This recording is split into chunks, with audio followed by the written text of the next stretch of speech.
pledge allegiance to the flag of the United States of America, to the republic for which it stands, one nation, under God, indivisible, with liberty and justice for all.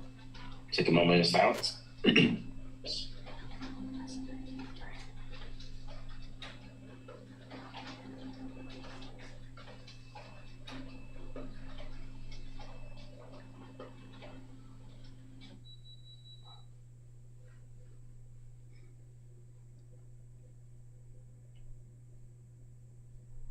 Thank you.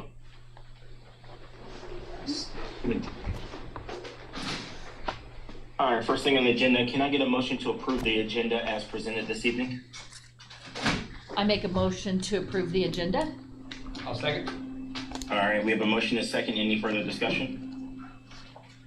All in favor say aye. Aye. Aye. Opposed? Motion carries. Thank you. Next thing on the agenda is public comments. Do we have anyone signed up for public comments this evening? No, sir. All right, thank you. Next thing on the agenda, and after that, is the approval of the meeting minutes that is in your packet. We're gonna look over those for a minute, and then we'll call for a motion to approve those.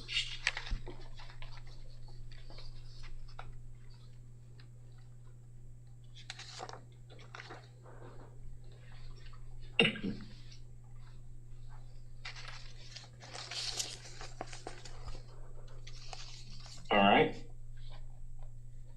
Now, we can get a motion to approve the meeting minutes as presented from our last meeting. I'll make a motion that we approve the minutes from our last board meeting on April the 8th. Thank you. We have a motion. I'll second it. Second. All right. Any further discussion? All in favor say aye.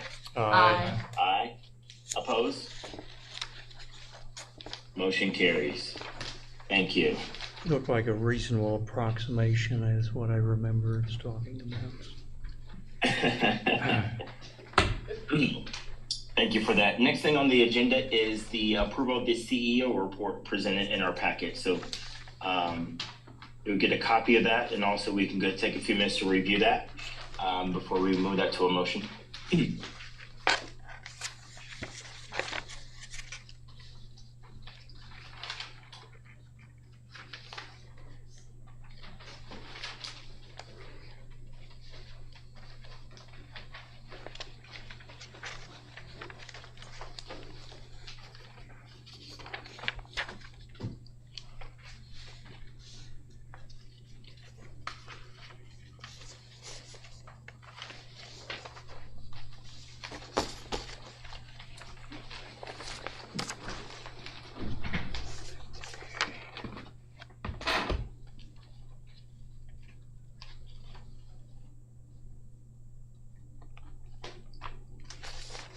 Right. Can I get a, if not, we'll move forward. Can I get a motion to approve the CEO report as presented this evening?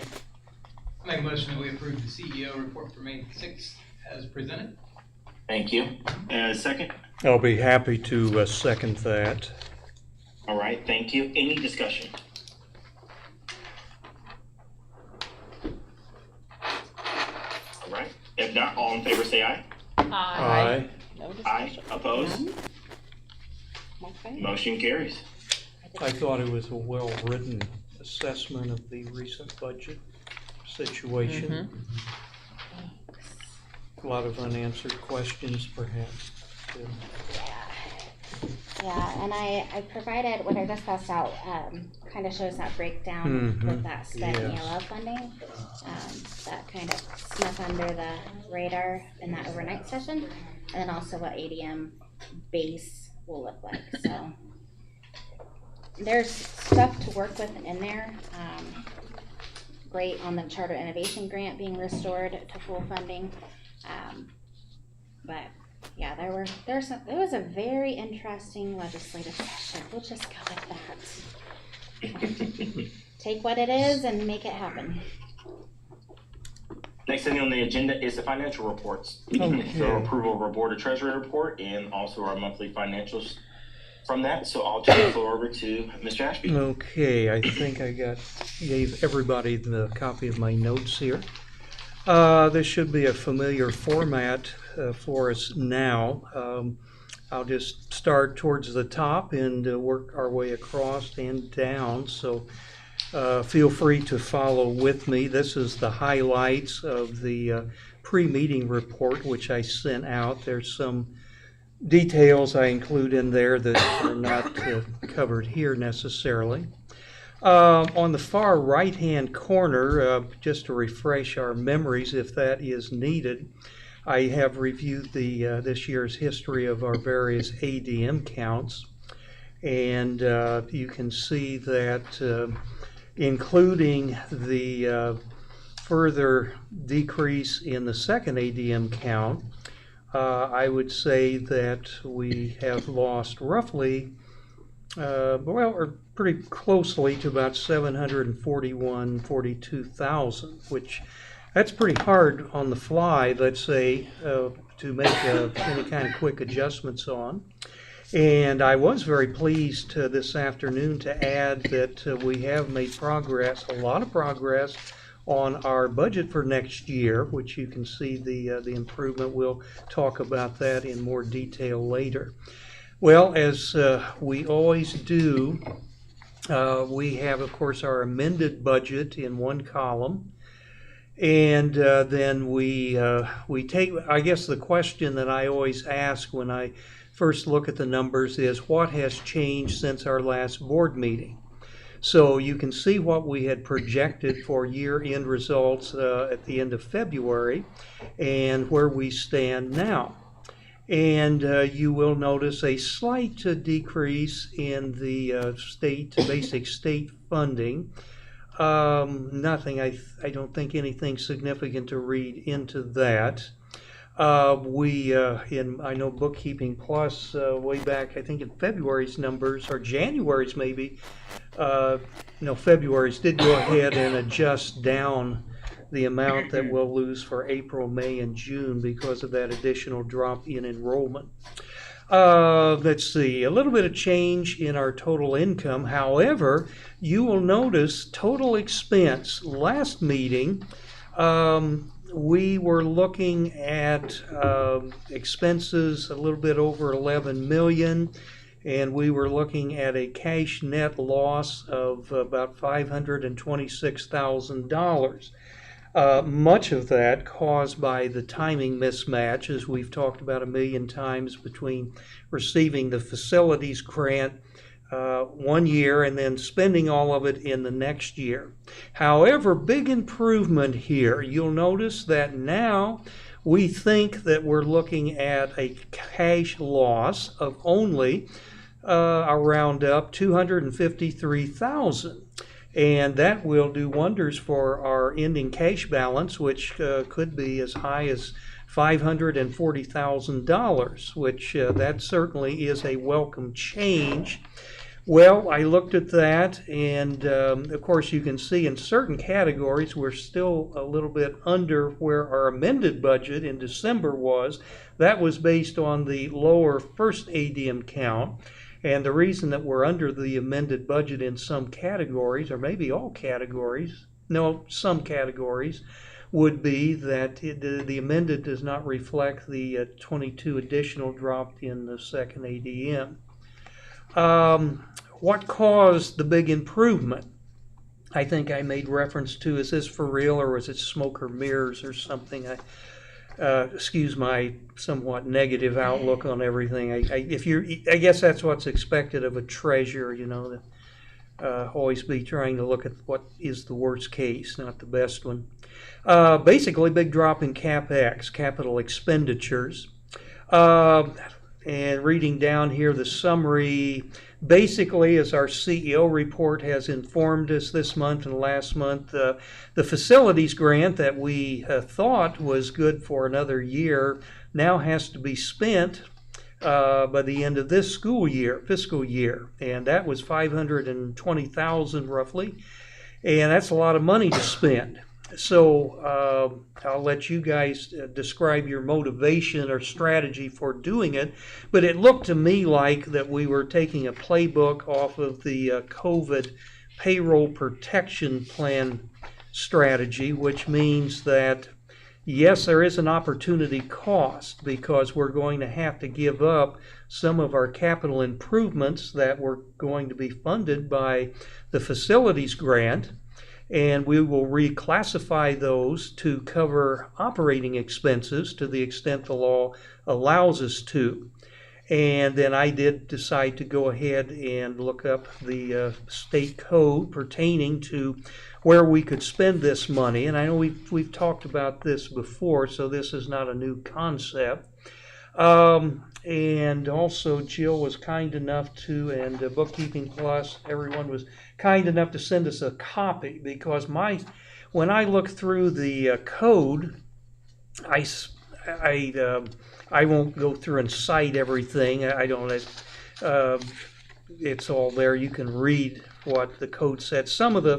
I thought some of those were a little vague or ambiguous. In other words, it's kind of hard to determine what you could attach or not attach. I was afraid that we wouldn't have enough to come up with $399,000, but apparently we have, because I noticed the total of the, let's say the transfers here are, I think it was $412,000.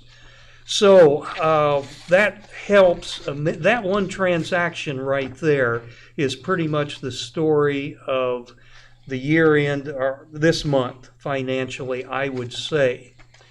And then, as I mentioned, total income still below amended budget for known reasons. However, our grant income is actually above, almost 100,000 above the amended budget, which is good. Where we got hit the hardest, of course, was on our state tuition. Our grants actually are getting better as we go through the year. And we did notice that student fees, and I'm sure someone will want to say something about that eventually here, year end was reduced by a substantial amount. 55,336, and we saw that same variance for the month's results as well. So the good news is that we're going to have to do with some less capital projects, but the good news is we've got our ending cash balance, if we can hold this through the end of the year, beefed up, and that will help us going into to next year for sure. However, we could have cash coming out. I mean, we'd have $1 million. And if you have, like you pointed out in some of your recent comments, if we have big slashes or they transfer it from here to there and it takes 6 months for the transition, that's not necessarily going to solve all of our short-term financing problems. So some other stats that we try to track: substitute expense. As you can see, we're over budget, but 116,000 some. We're below where we were last year, which is good. Our health insurance, as you can see, we spent on premiums last year about 477,000. Now that was after payroll deductions. And it took me about 4 or 5 years on the board to get management and the board to understand that what the premiums that Kim pays or whomever pays is not the same as what our eventual expense was. It was less than that, but I finally did get that across. Took a while. And they're all gone now, so it doesn't matter, I guess. Let's see. Now, if you do throw back the 42,000 TPA expense, that would still indicate a savings of around 70,000. We'll take whatever we can get. Now, the cumulative or year-to-date debt service coverage ratio, I calculated it off of our annual report that we got at our last meeting from KLA. I came up with 2 times. You remember we thought that was a dismal 0.47, but that's not the way that the audit it finally shaked out.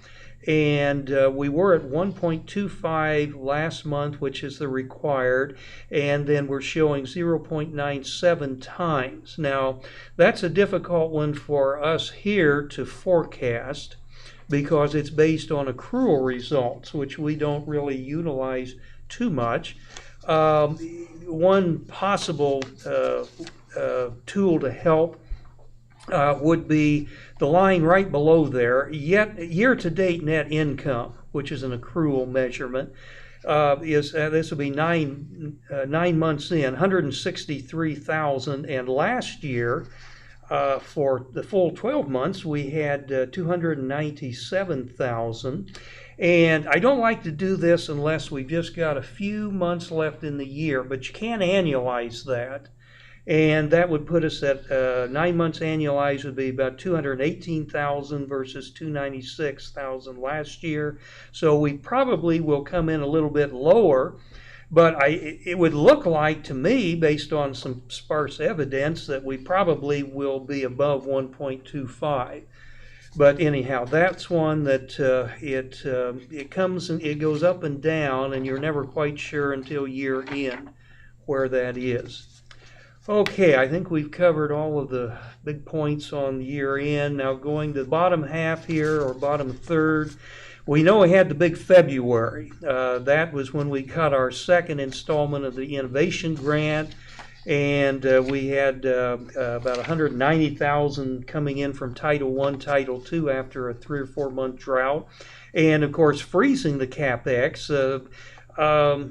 I don't know if that's good or bad, but it certainly does, it improves the bottom line for sure. But then of course that is bad in that you may have, that may indicate you're either running way behind or you've just given up some of these projects for the time being. So that's one of those measurements that's sort of neither good nor bad. It could go either, be interpreted either way. March in comparison was very uneventful, which is good. Both total income and expense were very close to budget. The actual cash loss of 118,000 was a little bit less than the amended budget, so that is very good. And let's see, our ending cash for 3/31 is 566,745, and if our projections are correct, our ending cash balance will be just about in that vicinity, maybe a little bit less, which is very, very good. On an accrual basis, you can see the loss was a little deeper, little more, but that does include about 27,000 in monthly depreciation. So sometimes your cash and accrual bottom lines are close. Sometimes they're just totally the opposite, and it all is just differences in timing and when things are recognized. One is cash, when you get it, when you pay it in full. The other is based on when it's earned, which is not quite the same as when cash is exchanged. So it's really just that simple. So don't let the massive numbers that we get scare you off. Okay, what else here? Okay, looking ahead then to April, May, and June, I managed to squeeze on the bottom here. Projected last board meeting for April, let's see, our actual March, and then April, May, and June. Those 3 months, we were looking at about $296,000 cash loss, and now it's improved. April, let's see, have I got those lined up right? Yes, that's okay. First column is April. I should have labeled those when I ran out of room. April, May, June, and then total. April is going to be worse than what we had projected, but the good news is, and this may well be the transfer, I don't know, from capital improvement to operating, maybe not. But we're showing about a 60 profit in the 60s, mid 60s. And so that's by the end of the year, the total loss from those 3 months is only 27,000. So that's a lot better and a good improvement, and that will give us a much stronger beginning cash balance to start next year. So that's all that I came up with for my review of what we have received. So you guys, what else do we need to talk about? Questions, comments, corrections? The only thing I just wanted to say was on that grant, the charter facility grant, you know, you said that the timeline came that we had to spend it sooner than we did before. But also, we met with Jill and we all went back and tried to find things we could allocate that to help our cash flow in light of the ADM. So trying to just be proactive with that. Because you know, there's still staffing and things like that and working towards next year's budget. So it was very mindful as far as trying to get that allocated, and we're still working on it, and I think we'll be able to take it down a little bit further, because we still have about 121,000 still on this, and we've come up, you know, to even since this, to come down further. So I think we're up to 54,000 or whatever. Yeah. So we're getting there, we're just working through that. I mean, there's still some projects that we're working on that cash will be spent, but, you know, that's one of the things that I think has made a big difference. That's a good point, then. It was more than just utilizing the facilities grant, and there was additional transfers and shuffling over and above that. Yeah, because your total and we was did 412. make sure that the things that we were adjusting were within the allowable amounts. We weren't pushing the envelope on those things. We really were making sure that they were allowable. Yeah, and we tried hard to stay within the spirit of our grant. Well, you guys would know much better than I how to properly interpret some of those statutes, because some of them looked a little vague. Oh yeah, there's a lot of them that I look figured really it vague. would. Oh, there it is. I knew it had to go somewhere. It just didn't jump out at you exactly where we parked all of it. Yeah. So the only problem that we may have again is when if we can't come up with a balanced budget, and I don't think we have any timing mismatches on the grant this year to fall back on. I don't know. I think everybody says we're compelled by charter, the board, to approve a balanced budget. That might be the only challenge we might have. I guess from my viewpoint, well, you know, we follow the rules, whatever they may be. Basically, I just want to know what do we really think at each point in time. What do we think we really are going to have at the end of the year? If it's not good, we want to know that so we can work on it and try not to make it worse, maybe make it better. But that might be a challenge. Budget, but you were asking, I mean, this budget that we presented tonight, there's still some additional changes we're going to be making on that. I mean, again, Jill's, you know, working through all the staffing, and that's all critical to this budget, and working through that. So we've got a few additional adjustments that will cause us to go down. But, you know, we've changed, you know, some of the income things as we found out, and made some additional cuts. So we still feel like it could come very close to being, you know, balanced as far as that. So I think we're going to get there. It's just, it just we takes always time do, with all one way or the other, I ADM think. change and everything else, and, you know, and figuring out all the staffing and everything. Well, you guys have done a great job. I mean, that's a pretty big drop from our first draft. Of course, that always runs very high. It does. And we've got the benefit of the health marketplace with lower health insurance costs. But unfortunately, we give up that sort of built-in budget buffer for the first couple months. So that, in fact, that makes what you guys have done even more impressive, I think, by bringing that down from almost 900,000 to, what was it, 382, I think. So, well, I won't worry about it. Although Sandy looks a little worried there. I think, don't I see some worry lines there? I just learned Sandy was a math major as an undergraduate at Purdue. I didn't know that. So you like numbers anyhow. Good quality in accounting. Okay. Our math Sadie, isn't hard. You can't see this. Our elementary principal is over there celebrating because he too is a math teacher. One of those real ones like you. His trouble is he likes to spend money rather than. No, I'm but he does like to spend it, but he's learned how to make those kids raise a lot. So. Yes, yeah, I'm just kidding. He would be mad if we didn't kid sometimes, I think so. That's all I have. That's all I have. Thanks, Beth. All right, well, thank you everyone for that. Thank you, Dave, as always, for your reporting. Can I get a motion to approve the board treasurer report and the monthly financials, and then also the budget second reading discussions as well too? I will make a motion to approve the board treasurer report, and the monthly financials and the budget. I'll second. Thank you. Motion second. Any further discussion? All in favor say aye. Aye. Aye. Oppose? Motion carries. Thank you, You Dave, were for that, choking and also on the- that thanks Bookkeeping approving Plus the team. I treasurer's appreciate y'all, presentation. Sandy and Beth, as always, for what you guys do. All right, we'll see it. Thank you so much.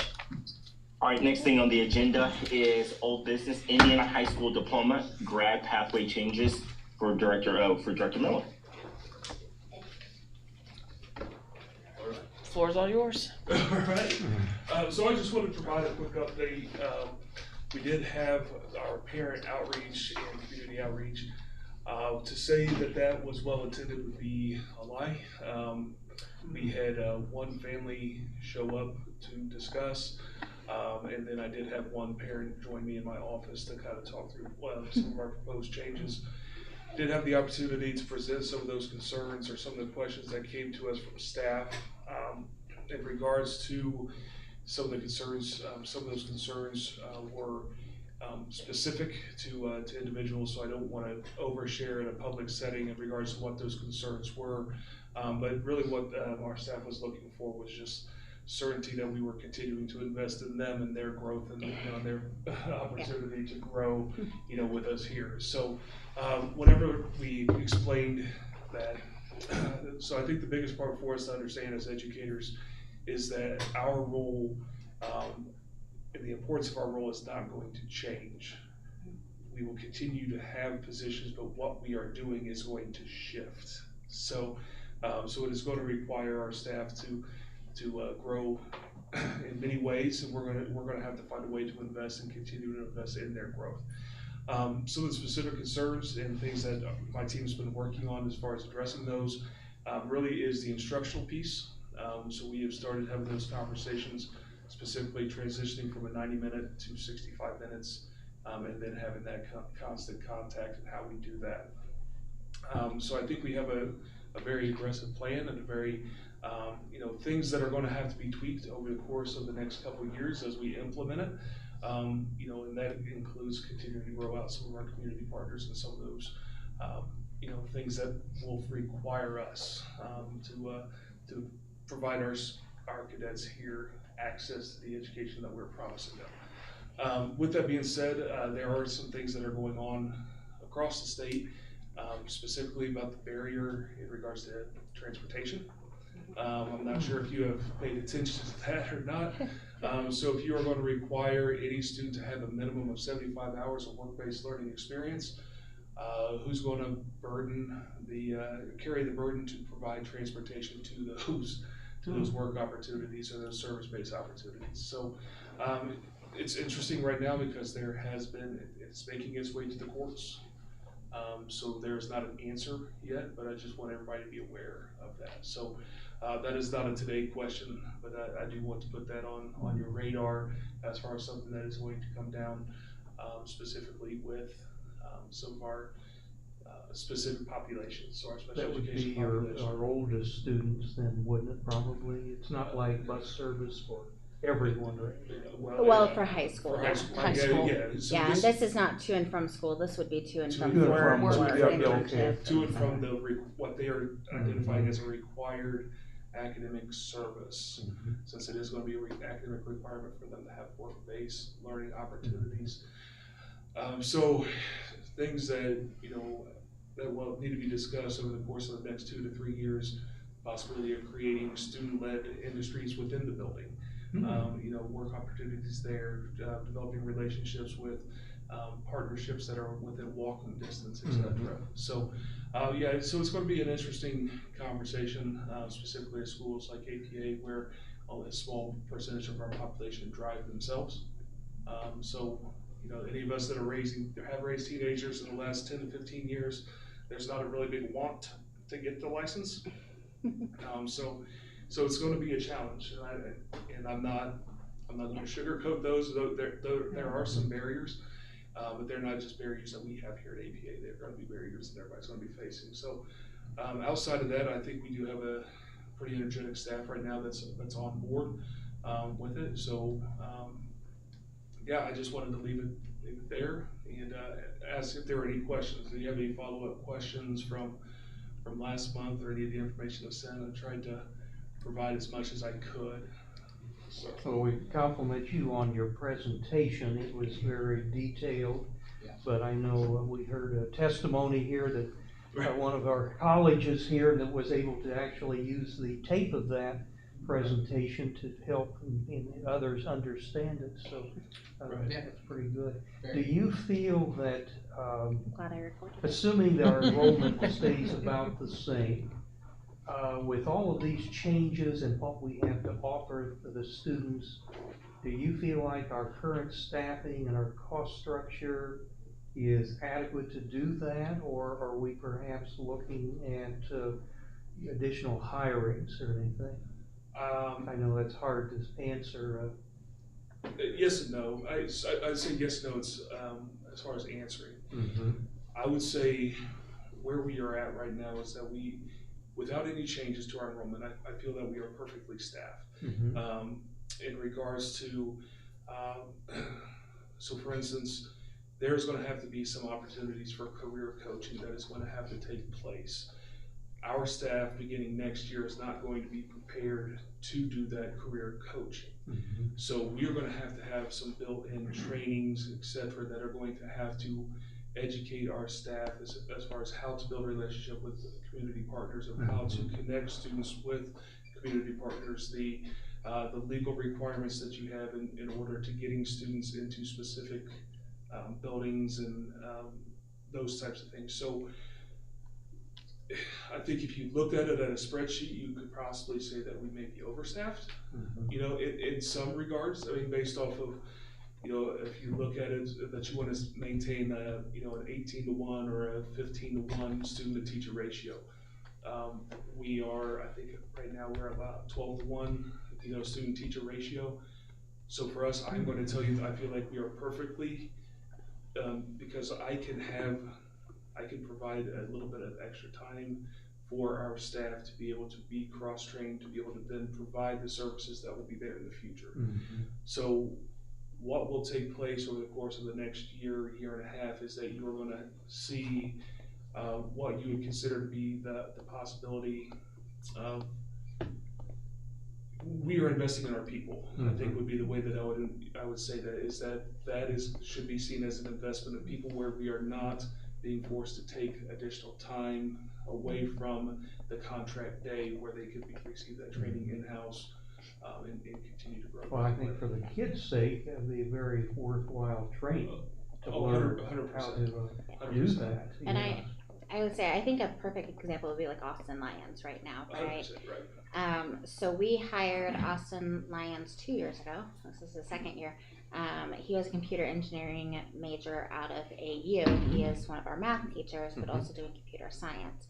And so we've invested in some of his growth, where he racks up those certifications like none other, but our kids are also getting certified in coding and Python. They're going through AWS, and they're having a lot of success. I think we're going to see that in multiple content areas, where, you know, looking at our science teachers, their industry certifications that we can help them pursue and get trained on and all that, where they can then help our kiddos as well. There's going to be a lot of unknowns, but a lot of flexibility. It's terrifying on a lot of levels. It's a logistical nightmare. But it is kind of right now where we're like, this sounds cheesy. If you can dream it, you can do it, right? Like right now, imagination is going to be limited by funding. If anyone, state legislators are listening, because they can't fix that transportation thing for 2 years at minimum. But we've got a lot of flex, and we've got very talented staff with very unique skill sets. Sounds kind of mob-like too. No, and I will say that, just to echo what Jill's saying, we have people here with multiple skills and professional trainings and multiple experiences where they have had experiences in other fields and have made a transition into teaching, and they have tried to kind of unintentionally / intentionally put that into their day-to-day curriculum. For instance, I think I've identified 8 different certifications, if our staff remains unchanged, that we would be able to offer in-house that would be very unique to any school within a 3-county radius, to be honest with you. I mean, we have people with digital design certifications and digital media certifications and licensures, et cetera, that can do things if we provide them the tools that our students would be able to excel in so many different areas. So doesn't that give us maybe an edge? I know we have always had PhDs on the staff. It will be very. Or maybe other schools do too, I don't know. It will be very unique, and I'm interested to see what happens here over the course of the next 12 to 18 months in regards to partnerships that are going to have to be formed, you know, in regards to we're going to become very attractive to those within fine arts. Some of the things that are happening in Kiana Anderson's classroom, Tanner Fernung's classroom, the skills that are in Albie McClendon's classroom, Josh Weaver's classroom, you know, just the things that are available there are just bar none very unique to things that are taking place. Our small class sizes obviously add to that. There, as Jill said, there's going to have to be an investment that's going to have to come from the state in some things. You know, we're going to have to be very creative in our funding to be able to provide some of these tools, you know, in regards to some of the specifics, you know, whether it be hardware, software, whatever it may be that has to be purchased. But we have, let's just say right now, like for instance, my ELA department, they are creating a course right now that's looking at ethical research. So the ethical use of things like AI, you know, in regards to preparing for college and how you're going to appropriately use that technology to conduct research, to be able to now write a paper, write a research paper, you know, actually conduct the research, but use the new tools. So how are we going to do that in an ethical way? So that is a huge component, you know, as we look at future success. Yeah, so there are a lot of neat things that are going on.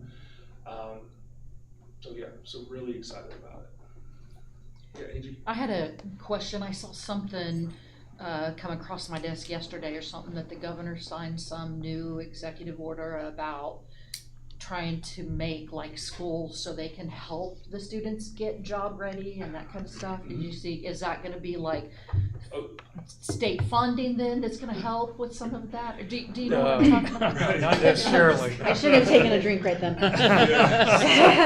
So that is one of the unique things that we have the opportunity to build out, right? So they are talking about the collaboration communication standards, but then there's also the what that used to be called the governor's Workforce Development Cabinet. Yes. Employability skills. But they used to have the certification, work ethic. Yeah. We were supposed to measure resiliency, work ethic, time, like those factors, like all the soft skills, right? Yeah. And ability skills. Yeah, and they've moved into that SEAL thing, kind of. Yeah. So, give or take. So in regards to that, is there going to be further investment in that? As of right now, it hasn't been stated yes. So it has been secured that way, but yes, that is the intent. Started elementary, it started with this town, you know, and those types of things. As you look at those programs, that's where junior achievement and some of those continued partnerships come in. LAMC, YLA, all of those programs work towards that. So yeah. Anything else? Jill, anything I'm missing? No. I do think and we saw this especially in the pandemic, right? While everybody else is the Titanic or larger, you know, we're a speedboat. If we need to turn, we need to turn. And with as much flexibility and still decision making and rule making that they are doing with all of this, I think that we have the ability to get out ahead of it. We are already, one of the things, and I don't know if you necessarily pointed this out in your presentation last time, fine arts has been removed from a graduation requirement. And we are looking, because we have such a phenomenal art and music program K through 12, right? Anybody that was here last week, we brought the elementary over here, and their artwork is absolutely amazing. Their choir performances, breathtaking, right? Like, they were making people cry and all that stuff. They're just really great. We have very talented teachers who help kids find their voice. To stifle the arts or cut the arts out of education, is literally a crime. It really should be. And so we are looking on being able to make that a work-based pathway and a locally created path where instead of, shove the arts over here, right? No, how do we get that population? And we can do that because we can have those conversations and we can say, okay, let's make this work. I'm gonna tell you, it's not gonna be perfect for the next 4 years. It's just not. Every year is going to be different. That's why we're not like, hey, let's just jump right on in and we're gonna do all the internships now and all externships and this, because we've gotta start doing that, like prototyping and seeing when we put this program together, or we move our schedule this way, or we work with our teachers, what did we miss?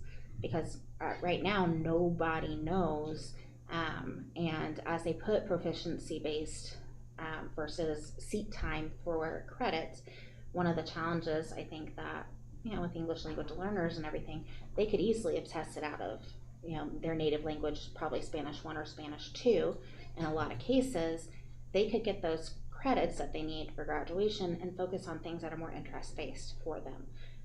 Looking at, if we have some really high achieving students in language arts, they could test out of some of those basic courses or get through their proficiency very quickly and take really in-depth literary analysis programs that are really going to push them to that limit. Right now, you got English 9, English 10, English 11, and 12, and a little bit of flexibility. So I think that that is something that this is going to take a lot of listening to kids, families, especially staff, right? There is, one of the parts of the budget that I'm not going to be cutting and probably enhancing a little bit more is that professional development part, because like CJ said, we've got to invest in our people, because investing in them is investing in the kids and creating total new, pathways for them. I'm getting tired of saying the word pathways, but so I think that's, basically as we go and look at approving this and getting started sooner rather than later is in the best interest of the kids, of our staff. Again, I know it's terrifying, but I think it's going to be great for us to navigate once we get through all that labor pain. So.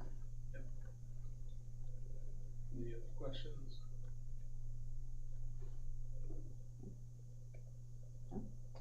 Thank you. All right, thank you. Great. All right. And thank you, Director Miller, for that. I appreciate that update.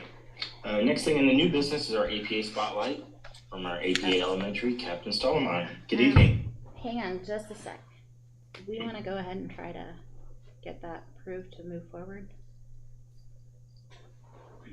Are you ready for that, or do you want to do another round in June? June 3rd? I'm ready for it if you are. Okay. So for that schedule proposal, we would be interested in going ahead and putting that to vote to see if we can go ahead and start working with that school day schedule, which would be having that release at 3:30 and moving to that career pathway block. Which is after 3:30. No, No. it'll be done before 3:30, but the whole class schedule will change. Mm-hmm. Yeah, that's our And last item under. I say if we want to, if we need more time, we can just conditionally get it all going, but that. I make a motion that we go ahead and approve the graduation pathway changes as presented to us by Director Miller. I'll second. All right, we got a motion and a second. Any further discussion? Not all in favor, say aye. Aye. Aye. Opposed? Motion carries. That is approved. Thank you, Joe, for that. All right. So long let's as get to work. we don't have to help with all of this. Scheduling, yes. We are gonna take you into our war room where it has a magnetic board where we're We gonna should be have moving added all that the as an amendment. schedules. to- You'll enjoy Yes. it. Yeah. So. Thank you, Director Miller, for that. And again, we'll turn the floor back over to Captain Stolmar. Good evening, the AP Elementary update. Thank you. We might want to turn around so I can see. Oh, yeah. You won't be seeing much there. Is I your, feel- is your charger USB-C for your computer? Huh? Yep, I have an extra one. Oh yeah, that'd be great. Yeah, Oh. something. Are you on with it? Oh, okay. Well, I say I feel kind of Tom Hanks, like I'm moving Wilson right okay. now. There you go. Yeah. Thank you.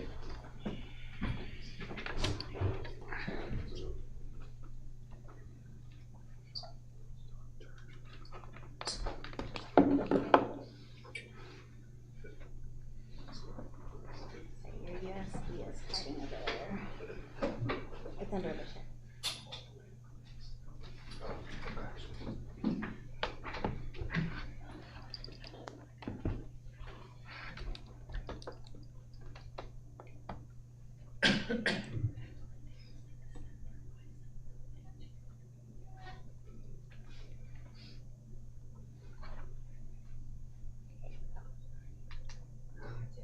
That's mine. Oh no, I messed up.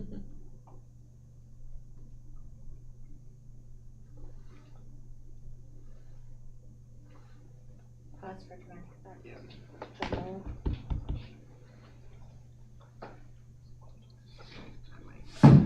There we go. Oh, yay. Hi. How's everyone doing tonight? Hi. Awesome. All the technical things here. So, thank you all for having me here. I haven't been here since October was my last elementary spotlight. So, a lot has happened since the month of October. I can't believe that the school year is wrapping up here in just 2.5 weeks and stuff like that. So tonight I'm going to spotlight a lot of the family and cadet engagement events that we've done throughout the year, and then we'll take some time to review some student accomplishments with our National History Day recent competition that we did, and then we'll talk about Kindergarten Roundup, and then we will wrap it up with some information and some discussion about some of the academic changes that we are looking at doing in the elementary, particularly in grades 3 through 5. So with the elementary, since we met last in October, so our enrollment has been steady. So we have around 270 in person as of today. We have 13 online for a total of 283 cadets in the elementary grades. This is our kindergarten picture. A lot of those kids are much taller than they were last August and September. So if you want to be really blown away, come see the growth from between kindergarten at the start and through the end of the year. They are ready to become first graders here in a couple weeks. So a lot of that family cadet engagement since we've last met in October, we've had lots of different events. We've had our, as Jill was talking about the fine arts, we've had many fine art shows and concerts this year. We've had our gratitude gathering in November. We've had our holiday music and art show in December. We've had a couple literacy and math nights. We did literacy in the fall and math night right before spring break, great family engagement events. Along with those events, we had our holiday shop in the wintertime. We had our book fair with the math night, and then we had our Veterans Day again in November.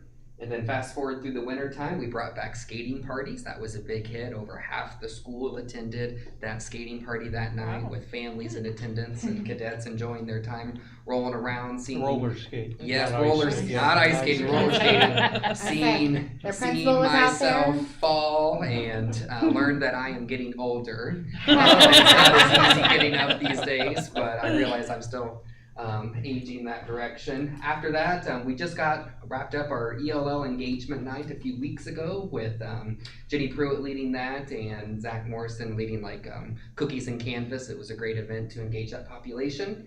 Last Friday, we'll talk about this more here in a few, we had our first ever K through 5 spring music and art show. So our fine art team had an ambitious goal of doing an elementary wide show, and typically in the past the elementary doesn't have the spacing or the parking available to host a K through 5 event with all of the families and stuff like that. But we were able to do that this year because 29th Street graciously allowed us to use their facilities, and they have more than enough space and sound and light, so it was wonderful. Tomorrow we have our second annual Community Helpers Day, so we're bringing in different careers and partnerships from around the community into the elementary, and they're bringing like pieces of equipment, so like the fire station's bringing a fire truck.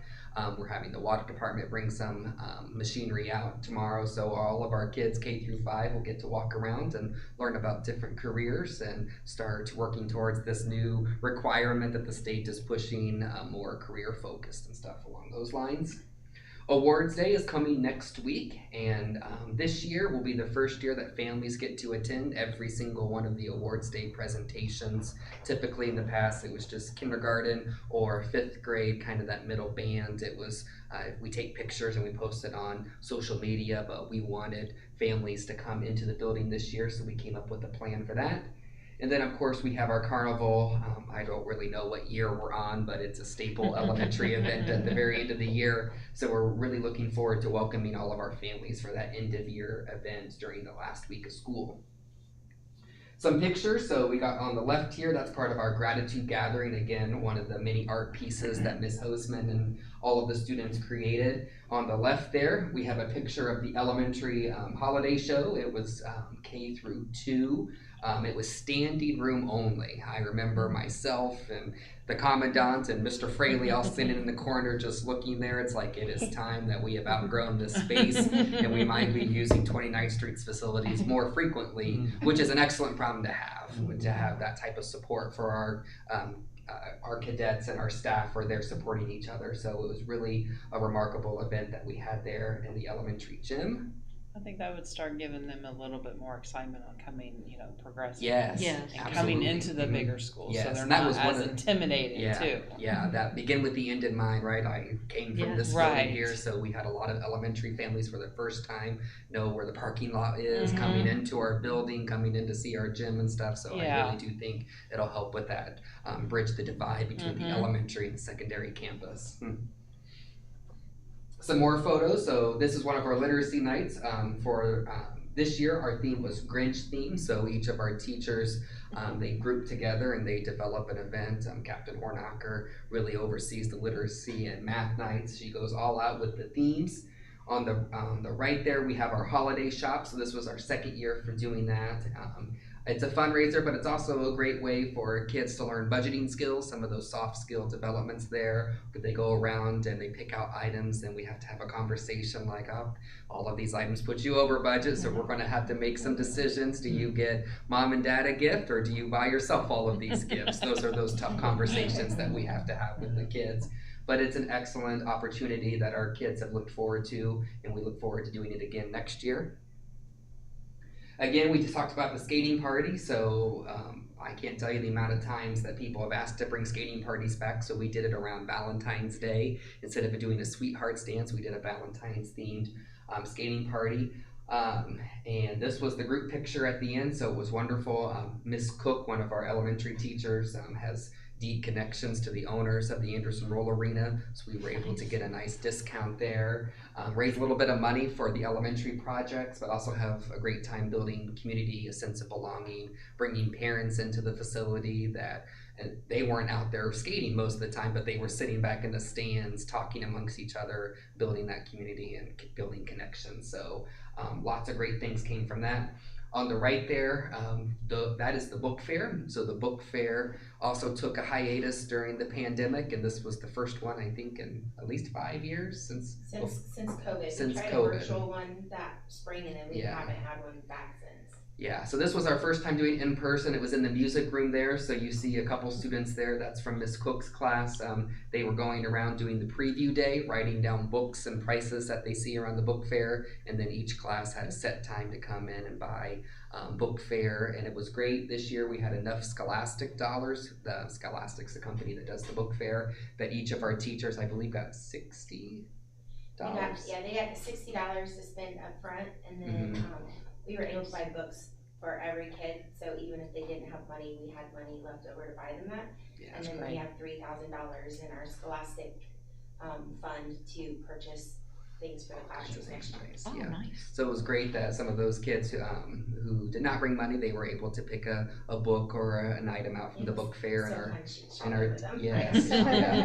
And it was great to see the teachers too, like the profession, it is a servant profession, and a lot of us do put up our own money there, but to be able to tell the teachers, you can go spend $60 at the book fair and it's not coming out of your own pocket, that really makes their day, and they buy stuff for their classroom libraries or their science projects in class. So it was really great to bring the book fair back on campus. It was our anchor event with the math night. So when we hosted math night, it was pirate themed. So this was called our Buccaneer Book Fair, one of the stations there. So families got to pick up books with their kids during one night.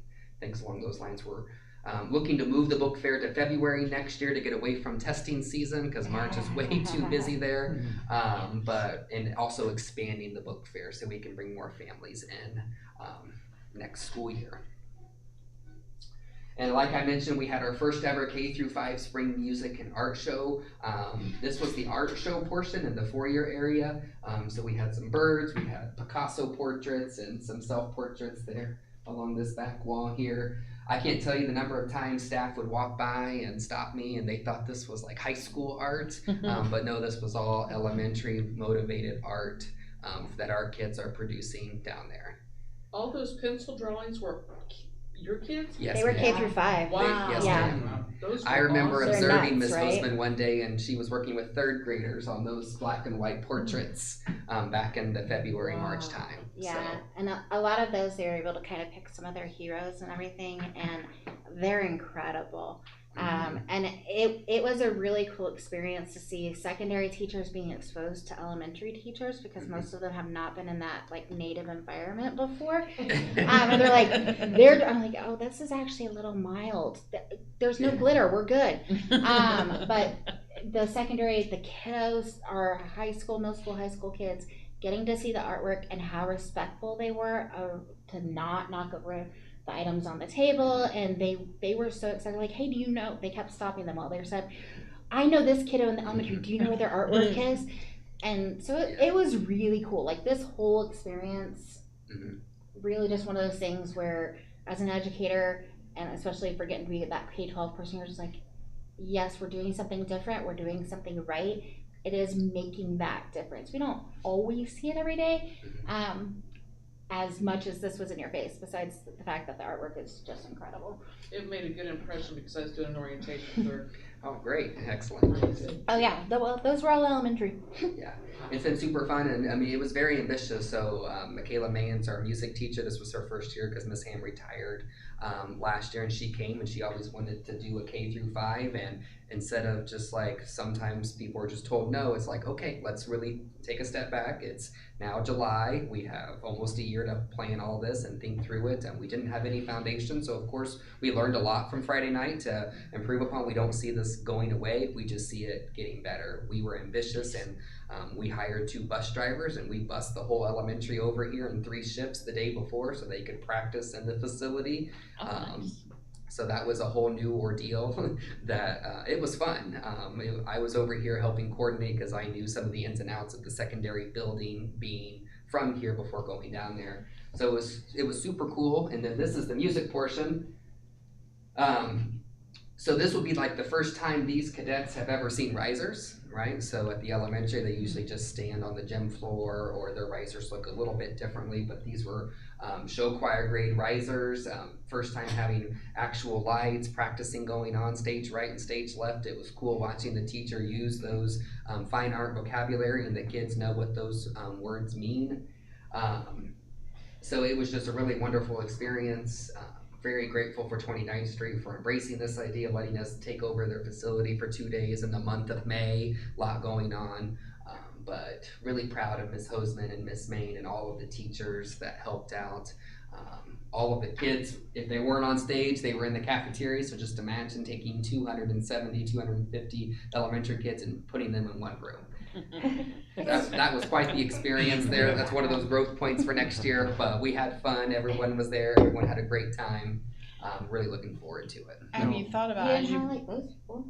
Nope, those are our staff singers. Yeah. The They song were was phenomenal. the song I was was saying, they look difficult like for the spring adults, show, so I backed out of it because I We don't also have a backed good out. skill set We're of not that singing. talented. Is that Adam, I think I see on Yes, there? Yeah, Let's Adam see. right Miss there. Sorrell, Adam, Eric Ailes, one of our new teachers, just graduated from Ball State from student teaching. Miss Daggy, Miss Kuntz, Captain Weaver from the SPED department. That's Miss Main, our music director. Miss Valentina, one of our first grade teachers, and then Miss Simmet, our dyslexia reading We specialist. basically have enough to put our own production. Yes. Oh, We really yeah. could. Elementary school.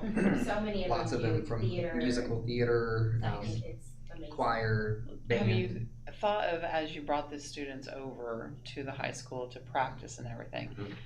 and as Jill was saying, that there was high schoolers looking at these, works of arts and mingling those together, like having a meet and greet where the high school students can come in and actually meet the students or whatever Sure. that are doing the art, to Yeah. kind of get that kind of, oh, you did so great, from an older student No, perspective. absolutely. That could be a morale Yeah, absolutely. kicker there. I think there's definitely that would be a opportunities A for madhouse, Yeah. but It'd be a win. Whatever, we can But navigate it. We're taking small steps, right? So like this Friday, the jazz band is coming over to perform for the elementary, so the kids will get to see the big kids, because this is the big school to them. They Right. were just big wide eye the whole time that they were here, especially the little. So I definitely see opportunities there for more collaboration between the departments. I know there's been talk of some of the elementary teachers who come from the musical theater background to come over to the high school, maybe help out with the band and choir departments there to continue to start meshing them together.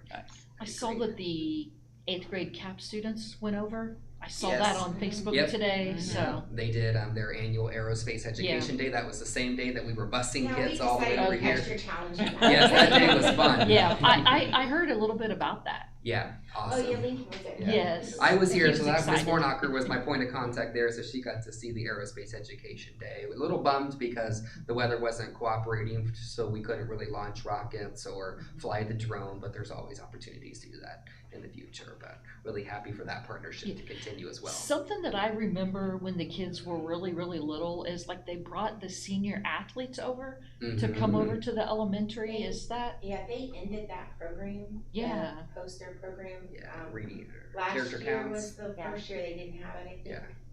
Yeah. But that came up too this year too. So I think Okay. like there was just a lot of newness this year with a lot of new staff.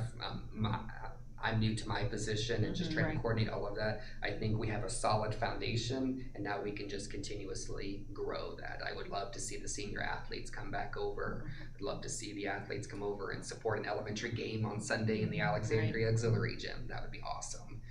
Because I know the basketball team here, Coach Fathauer, has been really intentional about building those connections with the elementary programming, bringing them over to perform during halftime, so we can return that favor too and help him out as well. Sorry. No, you're okay. I think that's the end here. Yeah, so that's a little bit about some of our family cadet engagement throughout the year. We learned a lot throughout this process, got a lot of families in the building, more than we have in years past, even with COVID and stuff like that. So we're just really excited because we know that education takes a village, right? And that village also includes families, extended families, aunts, friends, and all that stuff. So this helps with all of that. Moving right along, so this year, Terry Turner is our counselor. She came through us from Aspire, but she's also a big history buff. And she was a judge for the National History Day competition, and she approached APA, the elementary, is like, there's a 4th and 5th grade level version. Do we want to have some kids participate in that?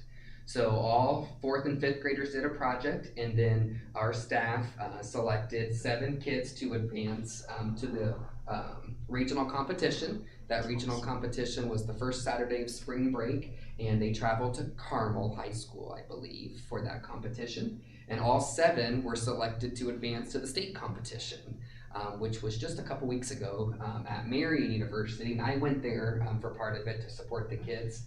And we actually had some placements at the state competition. Yay. So in the 4th and 5th grade category, Josiah Webb, this is him. Josiah Webb placed 3rd in the individual category. He did his project over Madam C.J. Walker. And then we have Braden Rogers and Gabriel Patterson. So we have Gabriel, that's Braden there. They placed 2nd in the group category. I believe there's brothers was the Wright brothers, but don't quote me on that one. And I But see Michelle's son. yes, up there. Jackson, yeah, he's there as well. So it was a really cool experience. Again, another experience that we've never done this before. So we've learned a lot there, and there's all kinds of competitions there for middle school and high school as well. So I know this really feeds into that high ability extra enrichment programming there. These kids stayed after school to build their projects, to do research, learning what a primary source is, what a secondary source is, things along those lines, all great skills for the 21st century that we're currently in there. So really looking forward to this program expanding. I know Ms. Wiles and Ms. Turner, they're already working with the team to figure out how do we do this bigger and better next year, working with Captain Hornacher to see if it can expand over to secondary, again, unified together. You could do posters, you could do websites, you could act it out like fine arts and act out different things. So lots of different mediums. Our kids, of course, did all the posters just for year one, but maybe in the future we'll have some different mediums that the kids choose. So really happy with that. That's the newspaper, so the Herald Bulletin did an article on that, so we got some nice press from that throughout the community. Kindergarten Roundup. So this year we redesigned this experience. So we really were intentional behind recruitment, because we know recruitment is critical, that the kids are who we serve, so we need a full kindergarten class. So I brought a bunch of people to the table right at the start of the second semester to try to redesign and reflect over the past kindergarten roundups, and we ended up redesigning the whole experience. So in the past, kindergarten roundup was more of a 2-day, 3-day experience during the school day. And part of that reflection is that the best accessibility for our families, right? We know that our families are working, they don't have a lot of paid time off. Can they come during like a 9 to 1 type thing? They had some evening times there, but we wanted to be more accessible, so we did an evening time, then we did it during the daytime, and then we opened up a Saturday time. And I haven't seen a school around the Madison County area do a kindergarten roundup on a Saturday. And what we found out is Saturday was our busiest day ever. And some of the feedback we got on our tours was, we only signed up because you had a Saturday time, because I didn't have to take off work. So it's like, that is what we intended, awesome. Right? So I would rather inconvenience me than inconvenience the families that we serve. So we were there on a Saturday, opening our doors to help service the community for our next generation of Jets. This year, so part of the Roundup experience, we test all the kindergartners to kind of get their baseline knowledge right. How many, do they know their name? Can they spell their name? Can they cut paper in a straight line? Do they know their capital, lowercase letters, and numbers? Just so we can have a baseline. We use that data to drive class placements. In the past, all of that's been on paper. This year, we moved it electronically with a program called ESGI, which is what our current kindergarten team uses. And what's great on that is it'll store that data, and we can update it throughout the year, so we can have better progress monitoring, and it's more accessible throughout the year. So we're just introducing the kids to those programs ahead of time. It was centralized, so we used the gym and the cafeteria and the stage. In the past, we got some feedback that kids would come to the front office and the families had to stay there, and then their kids went to the complete opposite side of the building. And we know that the kindergarten experience is different, right? If it's your first time, like, oh, I'm really nervous, we want to be with our kid or be within eyesight of our kid and stuff like that. So we centralized it there, and that was a great experience this year. And also our communication strategies changed. So we were engaging the families quite often. So in the past, it's kind of like, great, you signed up, we'll see you in March or April or whenever Roundup is. But this year it was a group effort. So our Angie Shively would send out mailers to the families, like little graphics about APA or little things that the families could do with their kindergartners at home to start talking about school and stuff like that. The kindergarten team divided the kids in different groups, and they personally called every single family to check in. I would email families quite often, so we wanted to keep them engaged, like, you're not forgotten. Like, we're really glad that you're interested in APA. We want you here, we're invested in you. And our efforts paid off. So by the numbers, prior to kindergarten roundups, we had 33 kindergarten families on the wait list. Of those 33 families, 91% or 30 of them attended kindergarten roundup. That's awesome. And our historical data shows us the kids who come to Roundup, those are the kids who show up on the first day of school, right? Also with Roundup, we had 12 walk-ins, so kids that weren't even on our radar, they saw our signs, they saw our flyers, they heard word of mouth, and we put a big yard sign, like it says yard sale, but it said APA Kindergarten Roundup. Someone referenced that sign, and that's why they stopped in. A new family just moved from Muncie, and they were walking to the Dollar General, and the cashier referenced APA, and they walked back, and they saw that we were doing Roundup, so they just stopped in with one of our walk-ins there. Nice. So super cool to have that. And as of today, Captain Shively told me that we have 40 completed kindergarten enrollment packets. And they're all in Yay. Skyward. Thank you Yay. for doing all of that. We are well ahead of the game when it comes to kindergarten this year, but our work doesn't stop, right? So we still have a lot more seats to fill with our kindergarten class, and also focus on the other grade levels as well, to increase enrollment. But it was very much a success this year. Very proud of the kindergarten team, very proud of just the collaboration that went into this. And this was all without the utility bill. So a lot of years we really relied on getting a flyer in the city utility bill that went to every single household. We didn't get that this year. No schools in the county got that due to something going on with the utility office. But we had a better turnout this year without that utility bill, right? Because we just took a few minutes to stop and really think about it, put ourselves in our family's shoes, and we got the results that we were looking for. So really proud of the team for this, and looking forward to growing and expanding the Roundup experience in the future. And found flag. Yeah, so we had a sign here that said like, what sign? I think it said like kindergarten, here I come. Kindergarten, here I come, for Aw, photo ops and nice. stuff. Each of our kindergartners that came, they got a class of 2038 shirt, so their first Oh. ever Spirit Wear shirt. So a lot of Nice. Is kids. that when they will graduate? Yeah. This is a Jackson? current, yeah. Yeah, this that is makes you feel yeah. crazy. You're like, Right, oh, yeah. that's a lot. This I is one of wonder our if current we'll still be on the kindergartners. board in 2038. Yeah.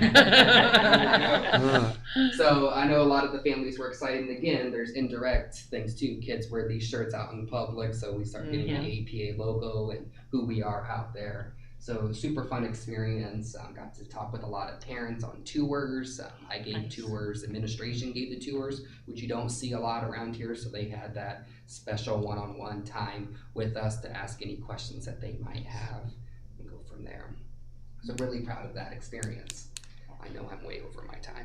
No, that's okay. It's all right. Yeah. We're gonna have to cut you off here soon. Yep. But yeah, great job to you, the team, Jess, Angie. It's been really cool to see new ideas coming out of this and how we can then take that and engage with more of our families. It has been as part of our strategic plan over the last couple of years is how do we improve in communication? How do we engage and get people in the door? And I mean with the families, right? If we can get families in, we can better serve these kids. And so kudos to all of you because this has been great. And then kind of looking ahead, so we are anticipating a lower turnover than what we experienced last year, which is excellent. So we know that life happens, and we know some staff probably life happens and they might have to move on to a different school system. But in general, we're not anticipating a large turnover, which is excellent because we all have this foundational year, so we can only get better next year. We won't have to spend as much time teaching all the ins and outs of the elementary. It's like we all have a general idea of what's about to happen, and now we can reflect and tweak and be better for next year. So really looking forward to that. And we're also really looking forward to our new academic model for grades 3 through 5. And before I turn it over to her, I just want to publicly recognize Captain Hornocker's work on this whole system there. The teachers have been talking about what we're about to present to you for a while, and I remember sitting in her office one day in January or something like that. It's like, what happens if we think about this model? I came from the secondary, so about certain kids rotating classes, and boom, she remembered that the teachers talked about it. And then we started this long process here that really Captain Hornocker has been leading for me. Very appreciative of her work. So I'm going to let her time to shine here. She's going to talk about this model. Okay, Thanks, good buddy. job. Thank you. Well, like Captain Starmer said, this conversation for these changes has happened several years in the making, but the teachers forget to say anything until August when the kids show up. That like, wouldn't it be great if we could trade? Like, I could just do reading and you could just do math, and how do we make this happen? And we're like, there's no possible way that we can. The amount of thought process that needs to go into that. So we always put it on the back burner, and then no one remembers. So this year, it kind of came up. So here are some reasons. First of all, this is what we presented to our families. We had 2 different family nights for our parents. One was virtual and one was in person. I think we had about 20 families total that showed up or contributed. And then we used some Facebook feedback. Someone kindly posted some of this on the Facebook, and so we used some of that feedback too to answer some of the questions that we saw pop up there. But overall, it was positive on that, just some questions. So one of the reasons we're making these changes is that our data shows that our students need a deeper understanding of the academic standards to get to that mastery level. The state finally came out with some really good proficiency learning descriptors for our teachers to really finally understand when they say this standard, what's approaching, what's above, for them to dig deeper into. So we're hoping that helps that. We want increased student engagement, improved collaboration and classroom management with our teachers. We want to ease our teacher workload and increase that teacher retention. Because they've gone so detailed into those standards, it's kind of overwhelming for an elementary teacher to dig that deep into math, science, social studies, language arts, writing, reading, all of those, and become experts in those pieces. And then just better preparation for continuity into the big building. That's what everybody calls it at our schools. This is the big building. This is the big building, the big school. And so we think that will happen. So this is what the changes would look like. We've kind of done some wording based on feedback. 3rd grade team would be more of a team teaching situation. Every child is going to have a homeroom teacher who's the primary point of contact for families. That way the parents don't have to try to figure out who they need to talk to get answers met or get answers. They'll contact that homeroom teacher. That homeroom teacher can help out. They're more than welcome to reach out to our other teachers on the team, but this way they know if they're confused, this is who you talk to. Students are going to have 2 blocks with the 3rd grade team teaching. One will be math and science. One will be the language arts and social studies block. That transition between the blocks will happen between recess and lunch, or that will be the middle. And then all transitions are teacher-led. One of the questions was, I think some families at first envisioned that we were going to have it like the middle school and high school where the bell rang and they were responsible to get to the next place, and that's not what's going to go on. 4th and 5th grade, we're getting a little deeper, calling it departmentalization. Again, 1 homeroom teacher, but students are going to have 4 different academic blocks. One will be math, one will be only reading, and one will be language arts, which is like the grammar and the writing piece. And then the other is going to be our social sciences, so where science and social studies skills are covered during that block. And then they'll have 2 blocks before recess lunch and 2 blocks after recess lunch. And again, all the transitions are continuing to be teacher-led. Now that will mean they'll have 4th and 5th grade, 4 different teachers? Correct, Okay. yes. They'll have 4 different teachers. We started this with our teacher voice. Before we even let's jump into this, we sent out a survey to our teachers and we asked them what do you think about this? And it was an overwhelming yes. Not a single teacher said, oh, I don't know if that'll work. Every single one of them that responded was like, yeah, let's do this. So we went from that voice, and then for the last 3 weeks, 4 weeks, once we decided to go forward with this, I meet myself once a week with the Delta Echo team to start hatching out all the processes that are going to be needed to make this successful. We did lots of brainstorming, and now we're narrowing it down, and then they have been meeting pretty much daily on their own. They're very excited about making this work and be successful. Our expected outcomes, we are expecting increased proficiency scores because we're going to continue with the deeper dive that the teachers are going to be able to take into those standards, we'll be able to push more of our students towards mastery level. We have some instructional things also to help get into that deeper critical thinking, problem solving strategy for how to approach the proficiency tests that we're expected to. We think this will help with reduced behavior problems, so student engagement will be up. And those two kind of go along together. We're gonna have more direct, explicit instruction in all of our core academic areas. We have teachers that are passionate. We're giving them a voice in which subject they're teaching. And so based on data and their passions to decide who's the math teacher and those kind of things. If there's a tie, we'll do rock. If we do that, we'll do a second. Well, rock, paper, scissors if there's a tie. We think this will show some improved student-teacher relationships. One, it gives the whole team better knowledge of the whole grade level. So they're at a recess together, they go on field trips together, and sometimes it's hard to be able to step in or know how to interact with some of those students. We have some students that have challenging behaviors that need a different approach, and if it's not someone that you work with on a daily basis, you might approach them wrong, and then we have an explosion and it spirals. And so this way we have a better understanding of all of our students. It also helps if you do have one of those challenging students, you have a smaller, shorter amount of time to work through that day with them before then they go on to someone else and they get a fresh start and you get a fresh start as well. So we think that will be beneficial. We are hoping to see increase in student independence. They're going to have to increase what their organizational skills are. We're going to be able to model those better with our teachers. Those are some of the processes we're already developing as a team right now.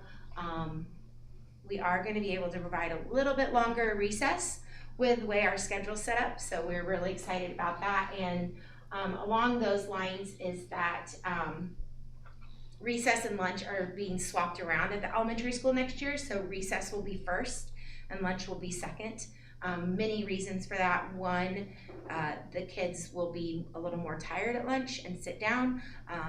Sustainability workshops that we've gone to have shown that if kids have that physical activity before they eat, increases their hunger, so there's less food waste.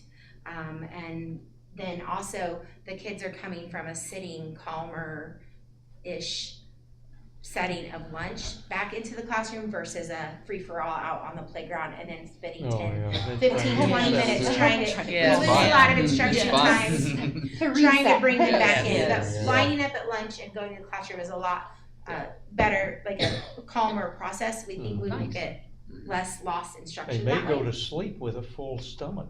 They might, but we're going to have such engaging assignments that this will be through that. So along that, we'll get improved student organizational skills, and then we know that we'll be able to infuse more real-world hands-on learning opportunities. Our teachers are already talking about how if I'm teaching this in math, and you're teaching this in language arts, and you're teaching this science, how does that all work together, and what those project-based learning types of opportunities and collaborative units will look like. And so I'm pretty excited from a instructional piece to see how they're feeding off each other. So here are questions that came up during our parent sessions. One, would all the teachers be aware of the IEPs and 504 plans for their students? Yes, the answer is yes. All the teachers will know what's going on with the students. They're going to work closely with the SSE staff. We will continue to have push-ins with those teachers. They wanted to know if there would be a teacher's assistant in those classrooms. And at this time, the answer is no, but if there's enough, we've talked about how the SSE could push in for a longer amount of time depending on the kids, the numbers. Will homerooms travel together? Yes, each homeroom is going to be a different flight. We'll use that language to correlate with what goes on here, and they'll travel to class together. So they weren't sure if we would split the flight up into different classes, but we're not doing that. They asked if we were going to have the same teachers, and we said at this time we do plan on it, but there's always a chance that could change over the summer. And technically right now there's 5 of them because 2 are the student teacher who is coming on full-time has been kind of co-teaching with one of the teacher situations. So someone's gonna go somewhere else. So we'll figure that out as the I would say that there might be more intense rock, paper, scissors on some of that, but yeah. I keep telling one his favorite, he's really scared of kindergartners, so I keep telling him, if you're, you know what, you gotta have, you're gonna get kindergarten if you aren't careful. They asked if lunchtime would stay the same, and it's gonna be very close, within a few minutes of when it was before. Luckily, we're not gonna have to overlap any of our grade levels this year with lunch, so everybody gets their own lunch period. And fourth and fifth grade students are gonna have a 30-minute lunch period, just like this year. They asked when they were going to be able to use the bathroom. We've been very purposeful with our bathroom discussion, actually, as a team. They will have time, they will be allowed to go in the morning when they get to school from 7:30 to breakfast. We have a nice little pass system that they use for that. They will be allowed to go at lunch if they need to go to lunch. Each classroom will have one other scheduled time, and then the students are gonna have a pass every day for an additional break outside those times if needed. Obviously, emergent situations will be case by case with our students for those things, but the kids are going to have a travel folder that goes with them from class to class, and that folder is going to have their breaks and behavior notes and things like that for the teachers. So that's where that pass will be kept. Students move to classes on their own and know all the transitions are going to be teacher-led. Do they still have recess, and will they still have specials? Again, yes, and then we explained about the recess being before, and then they're gonna have a different special class every day, just like this year, I think. And then they asked if it would reduce class sizes, and no, it's not going to reduce class sizes, but they're still capped at 24. Right now, our 4th, 5th grade classes are a lot smaller than that, but we won't have final numbers until we finish summer school too on what our 4th grade class looks like. I think you combined them on there one maybe. You got my questions in there? I think yeah. So parent feedback from the info sessions. We had a lot of excitement from the in-person one, and one of the parents mentioned how they thought it would be great that the teachers are going to get to teach a subject that they're passionate about. They mentioned that other schools do this and that they like it too. I didn't put it up there, but many of them mentioned how when they were kids, they had similar situations like this as well. One dad was like, let's give it a try, it sounds good to me. Another said that he thought that APA was on the right track with this. One parent specifically, she had a 5th grader, has a 6th grader this year, and said how challenging the transition was for her student just between the different buildings, and how she thought if this had been in place that would have really helped her daughter, and was hoping that her next kiddo that was coming up would benefit from that. So we got thank you for the great info, and then someone else said like, this sounds like a good thing. So we didn't get any negative feedback. No one said that they were worried about this situation, and the only concern that we didn't address that popped up on Facebook is someone was concerned we were going to make their 1st grader do this. And I mean, I didn't address it because it's been very clear that it's 3rd through 5th grade. So I think most of the parents understand that it's 3rd through 5th grade that this will affect the most. Now, are you still gonna have like high ability classes? Yeah, And so they'll like be their own little like group or whatever? yeah, we'll still have the high ability clusters. We have to look at the numbers of how many 4th and how many 5th graders there are. Ms. Wiles and I were actually talking about that today too, about what their skill levels were. So we're not sure if the 4th and 5th grade high ability be in the same flight, or if one flight would have the 4th grade and one flight would have the 5th grade. It'll just depend on where their academic levels are. Now, not necessarily high ability, but I thought the concept going way back on this rotational learning was that if a kid's good in math, we'll put him at the level of math he's working at, or, so are we still going to do that when the kids move? In other words, they won't all be moving together as one group with just different teachers in subject areas, and recognition that one person, even at the elementary level, probably can't be an expert at everything. Right. Or are we still going to try to, see, I'm not sure I know what you're doing now, so I can't necessarily. Yeah, So we don't need to go, yes, I don't start worry about it. What you described is what But, we're doing, and then what they're gonna do within the block is still the rotational model. So Okay. during math block, they'll use the rotational model to address the different needs of that. Now, flights, that will be groups. done though within the same confines, same classroom? Yes. That's because. So, like, for example. And that's what we do now. Like, so the kids get math with the same teacher all day, but that teacher also delivers math, language arts, science. So now the one math teacher will meet with four different classes, and then within each one of those classes, we'll probably have 2 to 3 groups that he rotates Like for through at example, different Dave, levels. like we're projecting our blocks. In this model, we're like 65 minutes apiece. So if I'm the math teacher, you see, I'll keep going after the math teacher. You really are. If I'm Always the talks math about teacher, math. right, If I'm the reading teacher. If I'm the math teacher, right, I could use that first 5 minutes to take attendance, get classroom norms, explain what our goals are for today, and then I have 60 minutes. I could do like 3 20-minute rotations, right? 20 minutes with me, 20 minutes here with the hands-on activity, 20 minutes on maybe digital curriculum, stuff like that, and then we would rotate every 20, and then after the third rotation, the class moves on to the next class. I get my next group of students, and let's do it again. Now, the reason you're able to do that is because of the technological advances where basically kids, it's sort of like the CFA program that you know, it's self-taught. I mean, because years ago with no computers, nothing like that, you couldn't do what you're doing now. Sure. I mean, there was just no way that you could try to customize within one room. Yes. So, well, I envy you guys because I think years ago when I taught, we could have done better for the kids if we had had these technological advances. Sure. So I hope the kids are taking advantage of all of this because I think that they have a lot of, I think they have a real edge over maybe their parents or grandparents. But kids being kids probably will not grasp that yet. I don't know. Mine constantly tell me how they know more than I do about things. Well, they think they, Well, think you know, they are in college. They and know more there about aren't the wrong dinosaurs stuff. Oh, there. no, it's the little one that tells me. I think that is the No problem we comment. have. The General Assembly is basically, I think, well, all politicians in a way are trying to, what they're, I think, trying to do is make the schools like General Motors or General Electric and apply business principles. And that sounds good, but you know, like my mom used to say, I mean, you can't put old heads on young shoulders.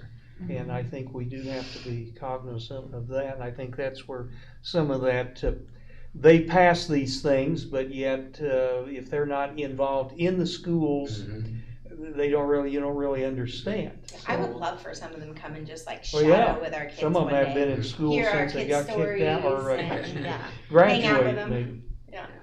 Any other questions? On the report? Sounds good from what I'm hearing, yeah. If it doesn't work, I guess I said, try this. If it doesn't work, we'll I tinker like some that. more. Whoever that is, right? Like that is it. All right, you get it.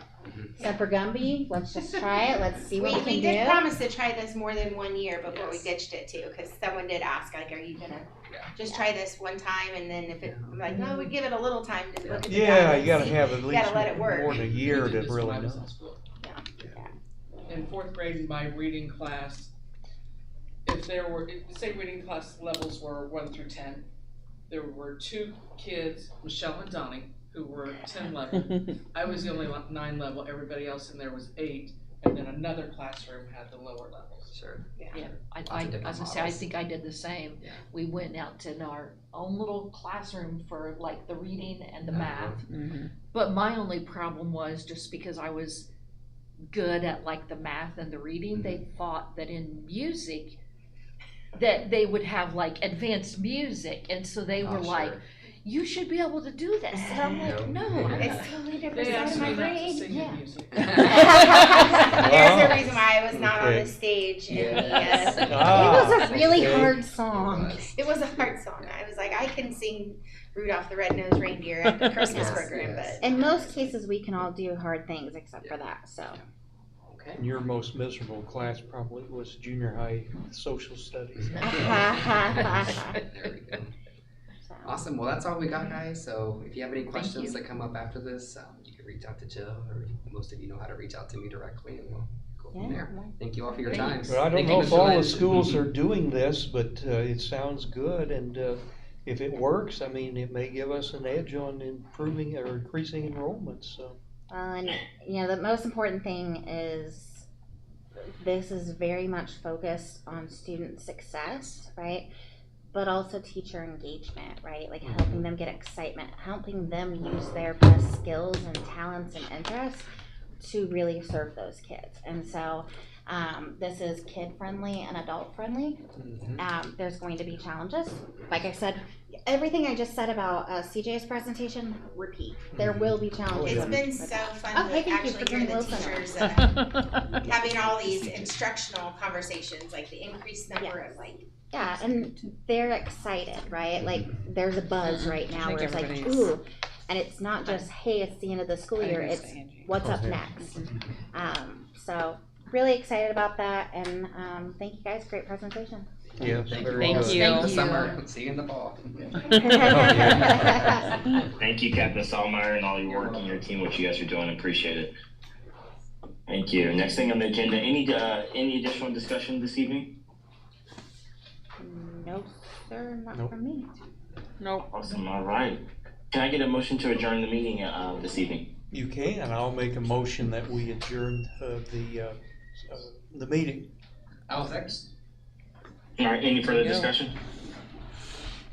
All in favor, say aye. Aye. Aye. Opposed? Motion carries. Thank you, everyone, for attending the meeting tonight. Here, we do appreciate everyone whose participation and attendance. Our next meeting is scheduled for Tuesday, June 3rd at 6 p.m. Eastern Standard Time. We'll call the meeting ended at 6